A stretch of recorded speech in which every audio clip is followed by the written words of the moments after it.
Welcome to Cedar Valley Today. I'm Tyler Metcalf. Lent is a time when Christians focus on their faith. For one group of Cedar Valley citizens, they're doing just that. Music. That's one way some Christians are spreading Christ's message during the Lenten season. The Agnus Dei ministry group from Waterloo brings together Christians of all ages and communities. Dave Burns, the director and creator, says the idea came from his days at Don Bosco High School. I belonged to a group called Life Unlimited, which had a musical that we took around to some of the nursing homes and local churches, and it was the musical based on the life of Jesus. And I was very impressed and very moved by the impact that had on people. When Burns saw the award-winning singer Tagi perform her own version of it, he decided to tell her about his desire to have a performance following the Passion of Christ. He said, "Well, what's holding you back?" And she really encouraged me to start it. So it was from there that I took that next step, and I put what became a musical journey with Christ and Agnus Dei ministry. I kind of began to put the music together.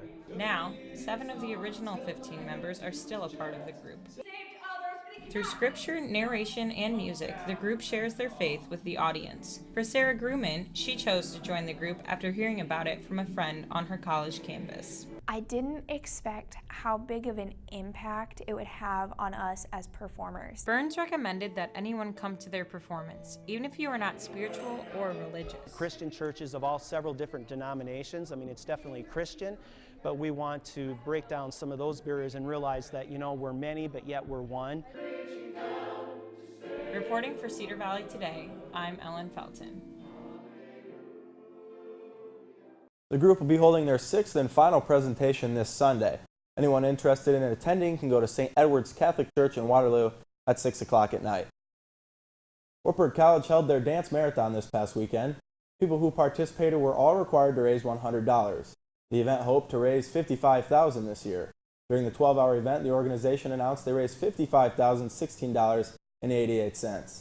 In all, the event had 15 different teams that participated.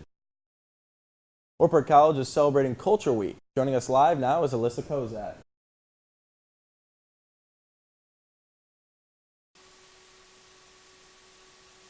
That represent all the international students. The week is hosted by the International Club and the International Student Services Office on campus with the theme Rise and Dance. So Alyssa, what are some of the events going on this week? Well, Tyler, the week starts off today at 11:30 with a faculty panel, including Dr. Brett Billett, Dr. Dan Thomas, and Dr. Brian McQueen talking about the social justice around the world. Tomorrow they will host a foreign film in the Science Center at 7 p.m.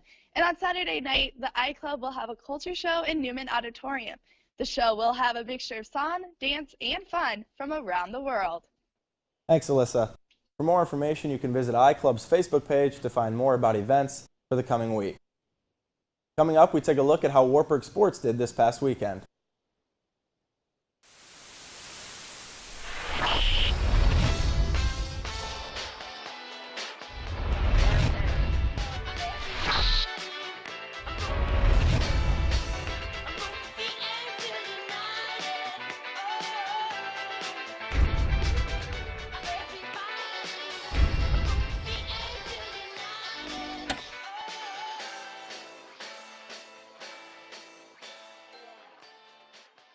This past weekend, Wartburg sports headed to many national competitions while others began their season. Wartburg wrestling headed to Cedar Rapids this past weekend. The team came back with their 12th national title. The win ties Wartburg for the most amount of Division III wrestling national championships with Augsburg. 8 of the wrestlers were named All-Americans. Kenny Martin defended his title in the 149-pound weight class, and 4 other wrestlers were named runner-ups. The Wartburg women's basketball team is going to the NCAA D3 Final Four this weekend. They took down University of Texas Tyler 80-74. Haley Cladeville led the charge with 18 points, Miranda Murphy had 16, and Katie Summer had 12. The Knights will take on Tufts University out of Massachusetts. The Final Four round will be played this Saturday in Columbus, Ohio at 4 p.m. Central Time. Wartburg women's lacrosse team is looking to have a great season. The team won against Concordia Chicago with a final score of 20-5. The Knights set a new single-game scoring record. This is only the second year the college has had the program. And Wartburg Track and Field competed at Indoor Nationals this past weekend. The team traveled to Grinnell College for Friday and Saturday's events. The men's distance medley relay team placed fourth, making them the first All-American distance medley team since 2008. The women's 4x400 placed third in their event. When we come back, we'll take a look at what's trending on the social media.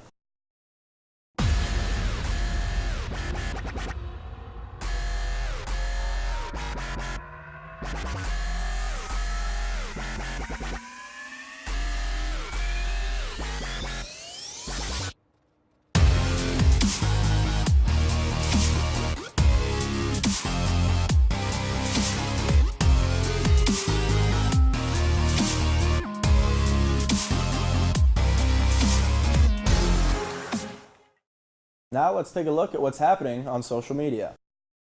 Robots are coming to you and I. The first robotics competition Iowa Regional will take place in the Unidome and the McLeod Center. They will be there Thursday, March 24th through Saturday, March 26th. High school students from the United States, China, and Brazil will showcase their hard work after 6 weeks of designing and building an original robot. The University of Wisconsin-Platteville went into lockdown yesterday.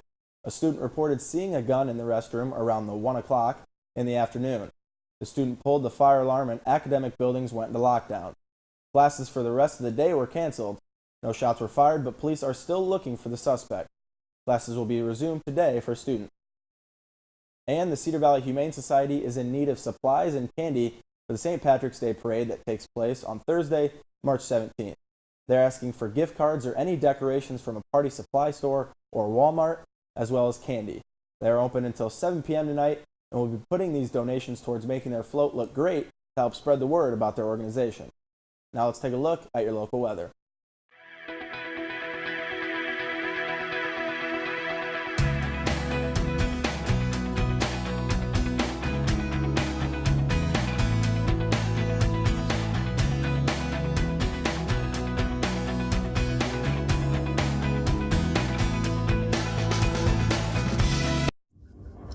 What's next for your future?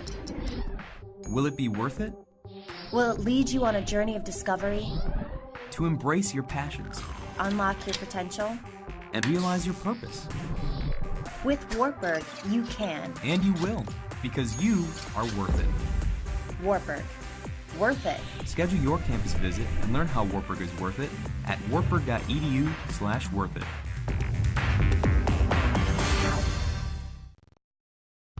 Hello from the design team at Gotcha Covered. Whether you are looking for simple window treatments for privacy or light control, or elaborate custom designs to add beauty and value to your home or office, Gotcha Covered has the solution for every window.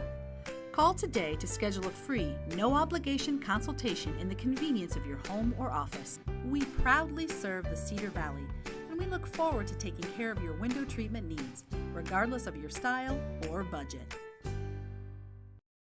Cedar Valley Today's Kaylin Thompson sat down with Senator Chuck Grassley this past Friday to discuss former GOP hopeful Ben Carson's endorsement of Donald Trump for the open Supreme Court seat and the 2016 presidential election.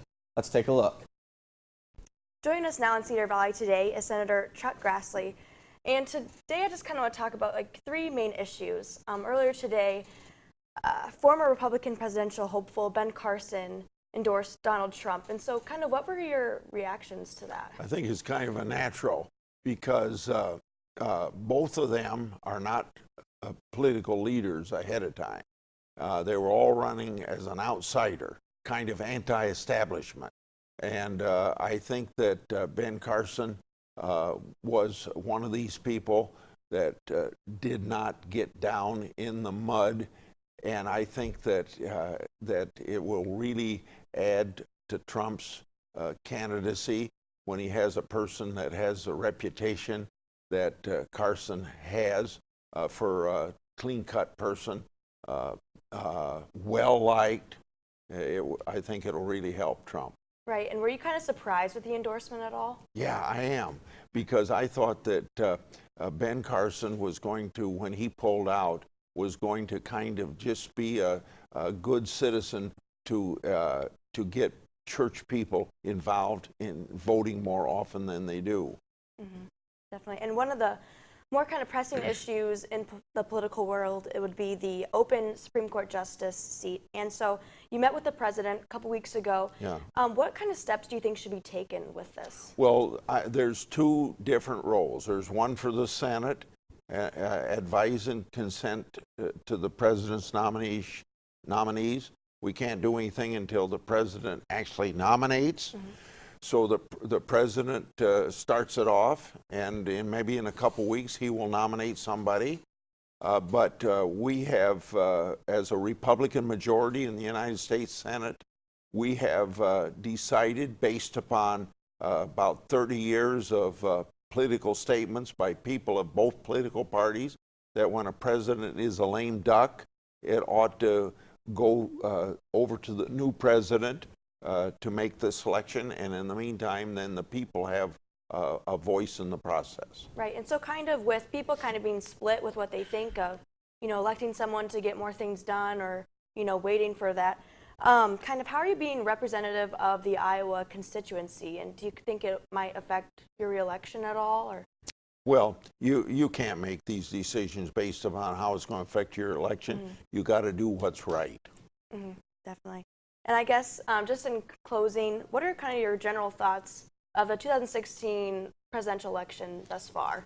It's pretty muddy and unpredictable. In the Democratic Party, everybody would think that Hillary Clinton would be the nominee, but recently Sanders has had some victories that nobody thought he would have. Right. And even this very day, he's very elated about his possibilities in all 50 states, that he still has a chance of winning.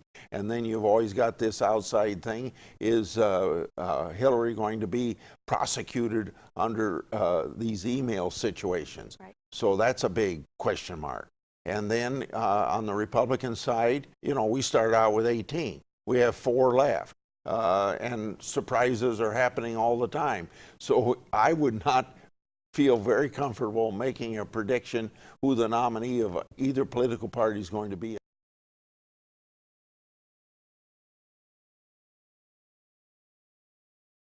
Grassley also mentioned in the interview that there's been statements from other senators who've said when you're in a situation with a lame duck president, they should not be making the nominations in the heat of the presidential campaign. When we come back, one Wisconsin town is celebrating St. Patrick's Day all week.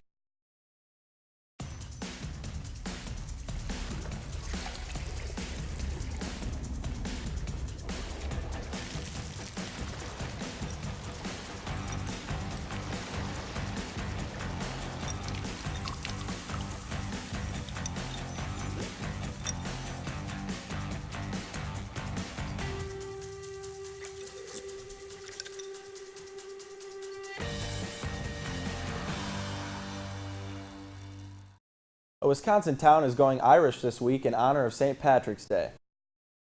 A team of leprechauns arrived in New London Monday to change the town's name to New Dublin. The tradition began more than 30 years ago when several people staged an impromptu parade on St. Patrick's Day.